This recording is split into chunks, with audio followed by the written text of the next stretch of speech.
Buen día, nuestro equipo va a presentar un caso clínico de hiperglucemia casual en la adolescencia y está conformado por Guadalupe Santiago Clemente, Mariana Rosario Fernández Troncoso y un servidor, Gustavo González de la Cruz.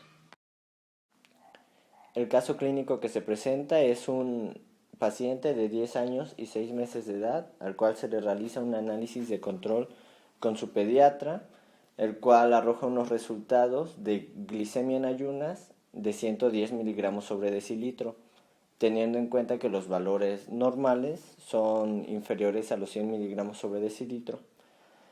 El resto de los parámetros analíticos fueron normales y posteriormente se realizó una anamnesis dirigida al paciente y se confirma que estaba en ayunas de 10 horas al momento del estudio realizado. Sin embargo, el paciente no presenta síntomas de poliuria o polifagia, polidipsia ni pérdida de peso. Luego de esto se procede a una revisión de antecedentes, primeramente antecedentes personales, en los que se descubre que de recién nacido presentó un peso adecuado respecto a su edad gestacional, un desarrollo psicomotor y ponderoestatural adecuado también, no se encuentran enfermedades reseñables y actualmente no toma ninguna medicación el paciente. Y respecto a los antecedentes familiares, su padre fue diagnosticado con diabetes mellitus tipo 2 a los 20 años de edad y se encuentra en tratamientos con inhibidores de la alfa-glucosidasa.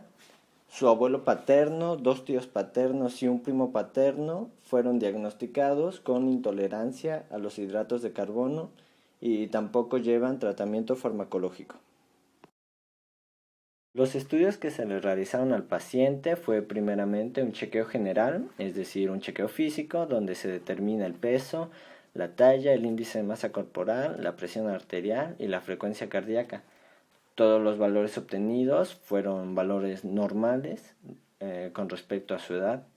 En cuanto a las pruebas complementarias, la glucemia en ayunas fue de 119 miligramos sobre decilitro, que es similar a la obtenida en el primer estudio, una hemoglobina glicosilada de 6.4%, la cual se encuentra en los valores alterados, es decir, mayor a lo normal, pero menor del rango de diabetes.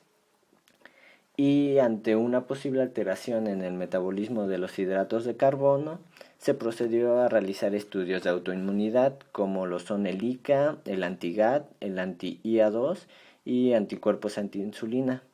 Todos estos estudios resultaron negativos. En cuanto al estudio de péptido C, fue un valor de 0.9 nanogramos sobre mililitro, lo que se encuentra entre los valores normales, y con una glucemia de 117 miligramos sobre decilitro. Y ante todos estos resultados, se determinó que el diagnóstico de lo que tiene el paciente es una diabetes tipo MODY, subtipo 2, que es una mutación en heterocigosis en el gen GSK. La enfermedad, cabe destacar, tiene carácter autosómico dominante, por lo que se procede a realizar el estudio en su padre, en el abuelo, en los tíos y en el primo paterno, en los que se detecta la misma mutación. Respecto a su evolución y el tratamiento, cabe destacar que el paciente no está llevando un tratamiento farmacológico y en estudios recientes que se realizó presentó glucemias preprandiales entre 100 y 120 miligramos sobre decilitro, postprandiales entre 120 y 150 miligramos sobre decilitro y una hemoglobina glicosilada de 6.4%, similar a la que había obtenido en los estudios realizados anteriormente. Este caso clínico presenta una hiperglucemia sintomática, lo que obligó a plantearse un diagnóstico diferencial un poco más amplio, principalmente con la diabetes tipo MODY, la cual consiste en el desarrollo de hiperglucemia no cetósica antes de los 25 años de edad, como sus siglas en inglés lo indican. Principalmente sucede en pacientes que no son obesos, pero que presentan importantes antecedentes de diabetes en una sola rama familiar, como lo es el paciente que lo ha presentado también su papá, su abuelo, sus tíos y su primo. El subtipo más habitual de esta diabetes MODY en pacientes pediátricos es el subtipo 2, pero también es el subtipo más leve. Como ya lo había dicho, sucede por mutaciones en la heterocigosis, en el gen que codifica la enzima glucoquinasa, los cuales causan la hiperglucemia leve y asintomática, y esto sucede desde el nacimiento y tiende a empeorar muy poco con el paso de los años. En esta tabla se pueden observar los diferentes subtipos de diabetes tipo MODY, desde el subtipo 1, 2, el 3 y el 5. La principal característica de este tipo de diabetes es la ausencia de sintomatología, como en una diabetes común. Síntomas como son la poliuria, la polifagia, la polidipsia o la pérdida de peso. Como se puede observar, y como lo había comentado anteriormente, el subtipo 2 es el que tiene consecuencias más leves. Por ejemplo, la severidad de la hiperglucemia es estable, mientras que en los otros subtipos es progresiva. En cuanto a las complicaciones microvasculares, también son raras, es decir, poco frecuentes en el subtipo 2. Y en cuanto a tratamiento, no presenta tratamiento alguno el subtipo 2. Sin embargo, se realizó una propuesta de tratamiento para este caso, que es el que vamos a presentar en las siguientes diapositivas. En resumen, se presenta un caso de hiperglucemia asintomática. Ante esto se lleva a cabo estudios en los cuales los resultados son normales, como el de exploración física y de autoinmunidad. Asimismo, se realiza la medición del péptido C sanguíneo, el cual es importante porque forma parte de la formación de la insulina en el paciente. Y los resultados obtenidos por el paciente fueron normales.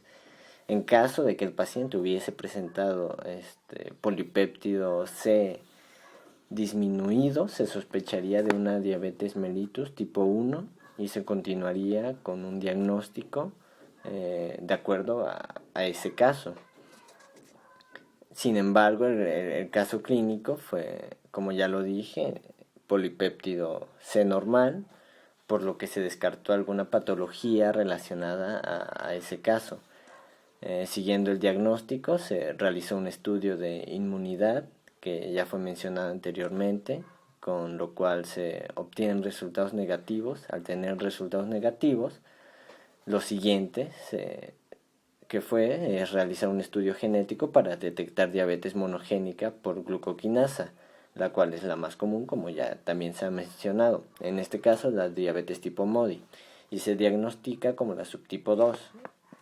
Ahora bien, como propuesta de tratamiento, se recomiendan sulfonilúreas, cuya farmacología es la siguiente. El tratamiento que nosotros proponemos se basa en antidiabéticos orales, como las sulfonilúreas. Estos son fármacos insulinosecretores que actúan en receptores específicos de la célula beta pancreática. Estos fármacos son derivados de un núcleo sulfonilureico que tiene dos radicales terminales a ambos extremos, los cuales son sustituidos y de ahí se derivan los diferentes compuestos. Según la estructura que tengan estos y en relación con la potencia de acción, se van a dividir en dos tipos: los de primera clase, como son los fármacos, los medicamentos tolbutamida, el clorpropamida, entre otros, y el segundo tipo, que son los de segunda generación, como la glibencamida, la gliborunurida, entre otros.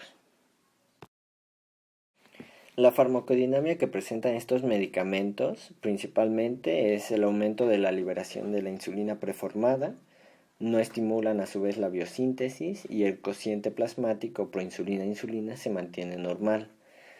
También actúan mediante la unión a un receptor específico, el cual está situado en la membrana de la célula beta y junto con una unidad interna que también se le conoce como rectificadora, forman parte de los denominados canales de sodio más ATP dependientes.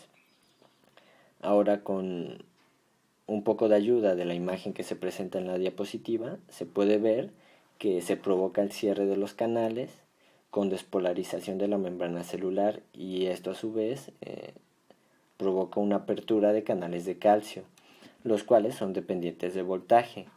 Esto favorece el tránsito intracelular de este ion hacia el citoplasma, y posteriormente se produce una exocitosis insulínica.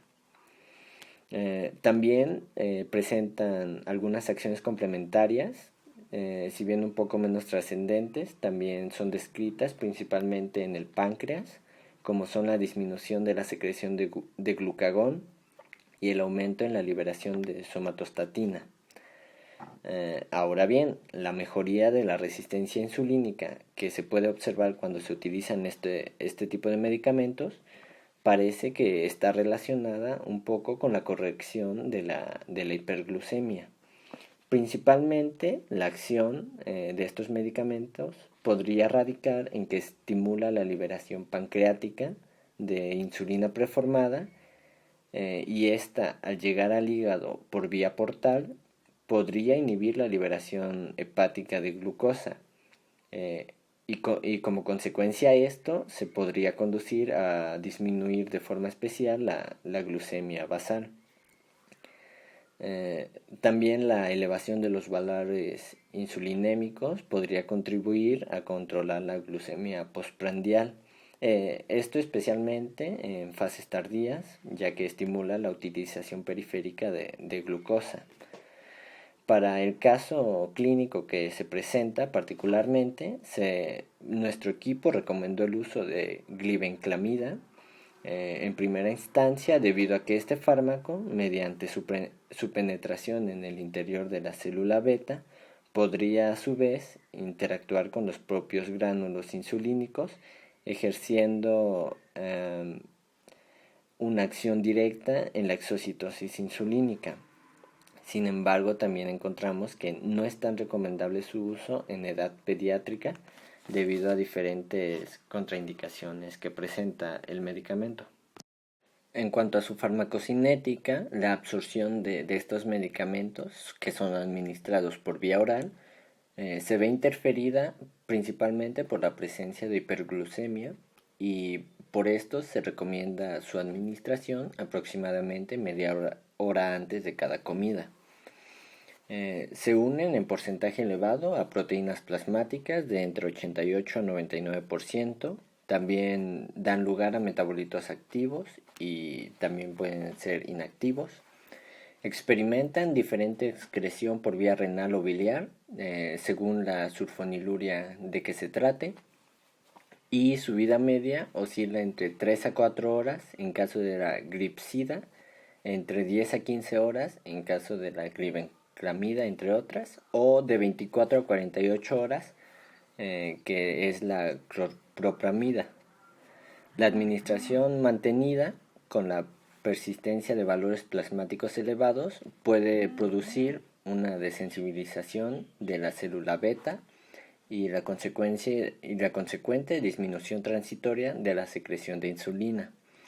La efectividad a su vez del tratamiento con sulfonilurias puede traducirse en una disminución de la glucemia basal hasta 50 a 70 miligramos sobre decilitro, y postprandial, que se acompaña a su vez de un descenso de la hemoglobina glicosilada.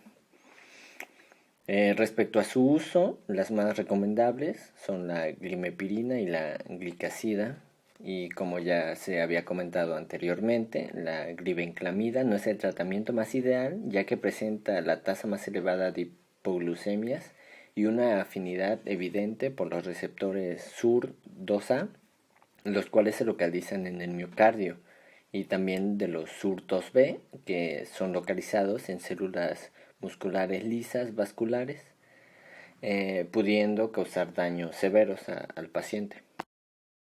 Finalmente, anexamos la bibliografía de las fuentes de información consultadas, y eso fue todo por nuestra parte. Gracias por la atención.